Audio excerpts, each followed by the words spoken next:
July 16 మంగళవారం కొరకు ఏర్పాటు చేయబడిన దేవుని వాక్యము. బీదల పోషణ కోసం నా ఆస్తి అంతయు ఇచ్చినను ప్రేమలేని వాడనైతే నాకు ప్రయోజనమేమీ లేదు. కొరింథీయులకు రాసిన మొదటి పత్రిక 13వ అధ్యాయము 3వ వచనం.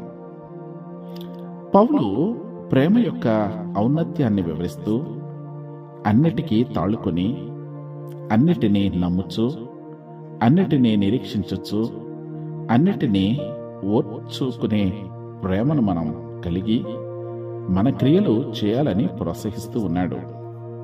విశ్వాస సంఘాల్లో బోధించటానికి, ప్రోత్సహించటానికి లేదా సేవ చేయడానికి దేవుని రూపకల్పన ఎల్లప్పుడూ ప్రేమను కోరుతుందని జ్ఞాపకం చేసుకోండి. లేకపోతే ఇది రూపొందింపబడిన నిజమైన ప్రయోజనాన్ని సాధించదు అని గ్రహించండి. ప్రార్థన. శాశ్వతమైన ప్రేమతో మమ్మలను ప్రేమించడి మా పరలోకపు తండ్రి, నీకు స్తోత్రాలు. గడిచిన రాత్రంతయు సుఖమైన విశ్రాంతిని మాకు అనుగ్రహించి మా జీవితాలలో నీవు మాకు దయచేసిన ఈ శ్రేష్టమైన నూతన దినమును బట్టి నీకు వందనాలు.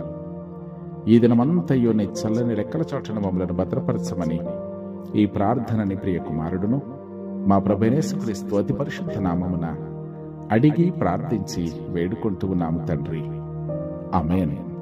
మన పరమ తండ్రి అయిన దేవుని ప్రేమ, ప్రభువును రక్షకుడిని యేసుక్రీస్తు కృప, పరిశుద్ధాత్మ యొక్క అన్యోన్య సహవాసము కాపుదల ఈ అరుణోదయ ధ్యానమును విని ప్రార్థనలో ఏకీభవించిన ప్రియబిడ్డలందరికీ వారి కుటుంబాలకును విశ్వాసములో స్థిరపరిచి ముందుకు నడిపించును గాక. ఆమేన్, ఆమేన్, ఆమేన్.